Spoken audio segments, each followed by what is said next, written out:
And it's day 2 of Vlogtober. And it's already a lot. And it's not because of the work to do it. It's the ideas. What do you record? What do you say? You know, I really got to get myself together for this. But anyway, I'm working on minimal sleep because my neighbor has a dog that they like to lock in the bathroom and let him scratch and bark and cry for hours. And it's not very convenient for others. But anyway, I digress, because complaining what gets you nowhere. I am on my way to work and I need to do my hair at some point. When you see the hat, you know it's time for me to wash and do my hair. Any hat, unless I'm going out and I want to put on, like, you know, a hat to go with my outfit, which I do often. It's Wednesday already. It's a beautiful day outside. It's so beautiful. I think it's about 70 degrees. I'll take this every day. But we know it's the calm before the storm and before the weather changes and whatnot. We'll see what happens here in the next coming months. We are officially in the BER months, the BER months, October, November, December, which means 2024 has ended. It's about to be New Year's. And there's a rush to finish out your goals for the year. I do know that this year has taught me so much. It's been an eye-opening year. It started off beautifully, but man, it's been a whole bunch of just a whole lot. But I'm blessed and thankful that I'm here. I know I'm not the same person I was January 1st, and I'm working to change all of that now. Whew. Yeah. So I have a short day at work today, thankfully, because I am exhausted. And then I have to sit down and get on notes, get my notes organized in my cell phone and on my laptop, so that I can conquer and accomplish these goals. I am going to probably work out later. I need to either walk or run today, because it's time for me to get busy with that. I did a lot of business stuff yesterday. I had a couple of orders for some products, so I had to get that situated. I was watching a podcast for a business coach, from a business coach in marketing. It was like she was talking to me directly. There's a bunch of us in there just listening to her talk, but I felt like she was talking to me directly. There's a lot of things that I don't do when it comes to business, and I need to get better at doing. But I do have what they call imposter syndrome, and I do hate that word, but because of to me, the word and the definition is so deceiving. It's like, what? Anyway, I prefer to be behind the camera, and it's hard for me to talk about me and my business, but when you realize how much money you let go, let slide right past you because you're not doing your part, you're not putting yourself in front of people, it makes my stomach hurt. It makes me nauseous. And I thought that I always believed in practice, you never let money walk away from you. Well, because I don't do what I'm supposed to do in my business, meaning I don't market the way that I should, I don't talk about why people need my products, what can it do for you, what problem it solves, why I created my brand. People don't really know what it is. And if you compare yourself to like Shein, where you'll get 30 texts from Shein, I can go on any social media platform right now and I'm going to see Shein, Temu, and Amazon. And they make you, they advertise so much that you almost regurgitate that stuff. Like, I can be talking about some socks. I want some individual toe socks, and I can get off this camera right now and go on social media, and somebody's going to advertise my little individual toe socks. I can turn the TV on and watch like a series or something while I'm working with the client, and over and over and over and over again, you get the same 2 commercials, literally. I leave work feeling like I need to buy a car, and Liberty Mutual and this Flamingo, whatever it is going to pop up on me at any time. Like, I need to call them for insurance, you know. So, the other side of that for me is when you do things too much, I feel like people get sick, and, you know, I get my feelings hurt. I may not express that, but I get my feelings hurt. Like, negative comments or unfollows or whatever the case is, that bothers me.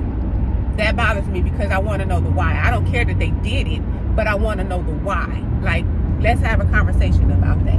What is it that made you make that decision? So that I can self-evaluate. But you're never going to have those conversations with people who have a negative response to you, right? For example, I had a YouTube video recently, and I had one person leave several negative comments. And where does it come from? Like, I want to know why. You know what I mean? Instead of you going out of your way to take the time to do that, what is it that triggered you? You know, because me, and I know everybody don't think like me, but I'll see something that I don't like or don't agree with, and if they ask my opinion specifically, I may give you my opinion, but I'm never going to stop. Oh, I don't like this, so let me respond and do all of this unnecessary negative stuff. For what? You know, so I'm the type of person that really would like to have a conversation about those things. But like I said, I know that's never going to happen. But anyway, it's October. Halloween is coming up. They already have Christmas decorations out and trying to figure out. So my son, I get the link to my son's school pictures. And I don't know what's up with these teenagers, but he has the locks. He has locks. Every picture they took of my son is the same pose, no smile, you can't see his face, his hair is all in his face. And I'm trying to, like, the photographer has to realize these parents aren't going to buy these pictures. Like, you can't ask the student to, when I was in school and it was time for me to take pictures, the photographer would actually, hey, fix this, fix that, do this, do that, pose like this, sit like that, smile like this, you know. Now they just snap the picture. So do you want to make the sale or not? But I think the difference now is back then they didn't get paid to do it. They just kind of took the pictures and the parents would purchase accordingly. But now I think the school pays them an amount of money to show up and just take the pictures, whether they sell packages or not. Because a lot of parents will hire or go outside and take pictures. I know if my kids were here, I would use the same photographer I use when I take my business pictures, because one, she's better than most of the photographers I've seen to do the school pictures, and two, she's affordable, you know, is personable, and her pictures look like what I'm used to school pictures looking like. My son's school pictures look dark and like, no. So I won't be purchasing those pictures, and I know a lot of it is him. He did it. It's his choice. Like, he could have made a better decision to let me see his face in the pictures or whatnot. But I'm not. I should buy one picture so he can have that memory of how he took that picture. Matter of fact, I'm going to print the proof and put it in his baby book. That's what I'm going to do. So then when he looks back and say, well, Mom, I don't have any school pictures. This is why. This is why you don't have any school pictures. Because this is the way you choose to take your school pictures. Yep. Having teenagers is not for the weak. It's not for the weak.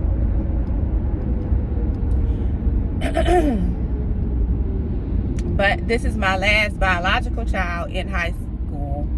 And this is his junior year. We got one more year with him.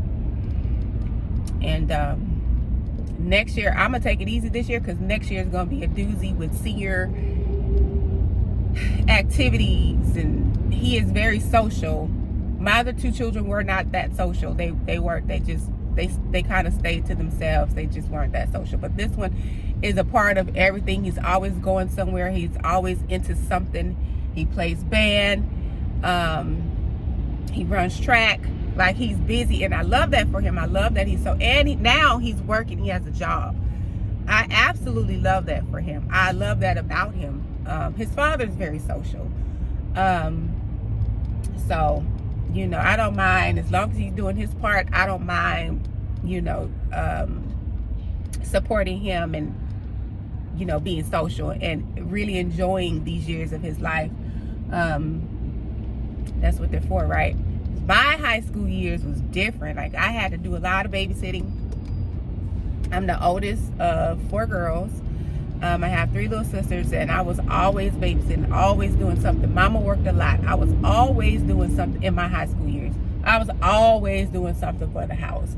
I ran track a little bit. I played football for a very brief time. We had a powder puff team. I tell everybody I don't believe that I played football in high school. We had a powder puff team. It was like a, what do you call it? It was kind of like a week of events for us, and 1 week we had a football game for the girls. But I did run track, and then I left that, and I did ROTC. And I did ROTC because you had to do something. And the after school activities I couldn't really participate in because I had to be home by a certain time. But ROTC was before school started, so I had to be to school at like 5, 6 in the morning, something crazy like that, to do all of that. And then I went on with my classes, and then, you know, I was home at the time I needed to be home. But I don't miss anything. I didn't do prom. I didn't do homecoming dance. I didn't do any of those things.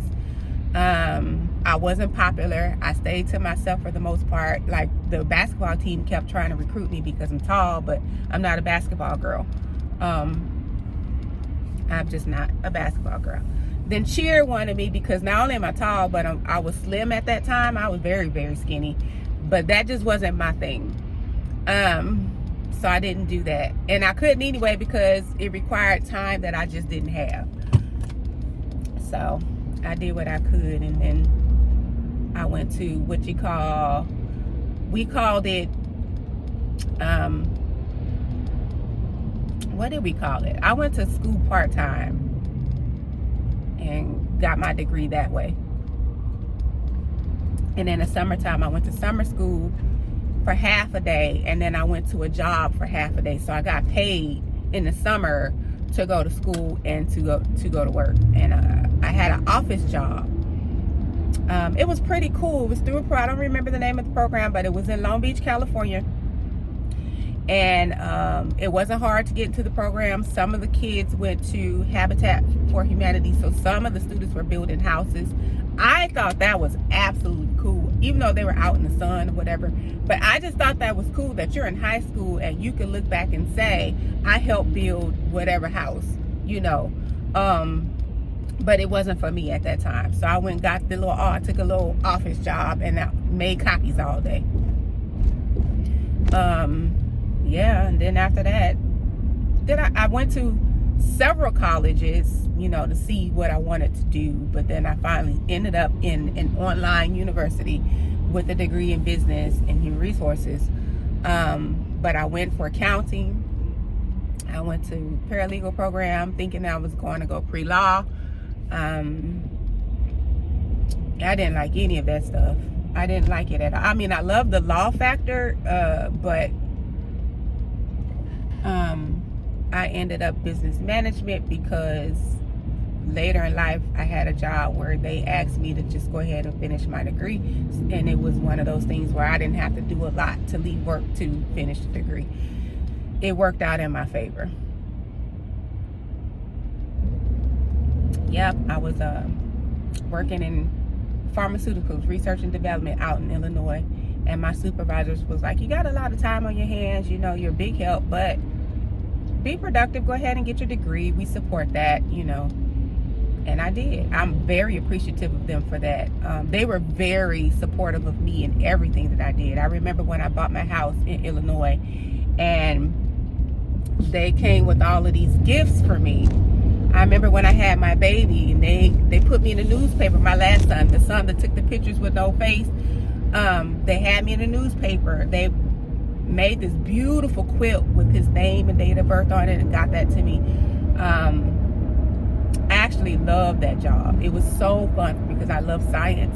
So being a part of creating medication that were solving health issues was great.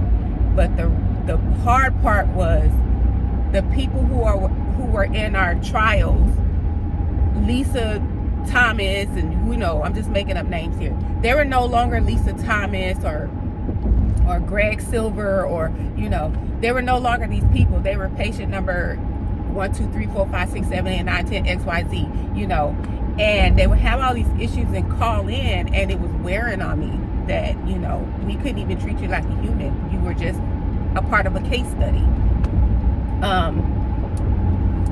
That was wearing on me. We were doing one, and I won't say the medication, I won't say, you know, the details, but that one was really tough on me. Really, really tough on me. I mean, you know, they were calling and crying and things were going on, and I know a lot of those were dealing with other issues and blaming it on medication. However, it was still very difficult for me. So with my husband at the time got stationed in another state, I left the job and moved on to other things. I got into health benefits, and that was and is interesting, because when I go back to work, I go back into health benefits. It's a very interesting area to be in, let's just say that. But right now I'm self-employed. I have my own business that I enjoy. I do miss the benefits of having PTO and short-term disability offered through a company, having all of the benefits that working with the company provides. I miss that. But you can do it on your own as a business owner. If you get with the right people, they can set you up properly. I have people in my corner that can set me up properly. So the end of 2024 and 2025 will be spent with me making some changes to my business to make sure that everything is ran the way that it is truly ran, the way it is supposed to be ran. Yeah, but I'm excited. But anyway, enough of me chatting. I am at work, and I do need to start on another video here soon. So I'll see y'all soon. And if you made it this far, thank you for watching, and please subscribe.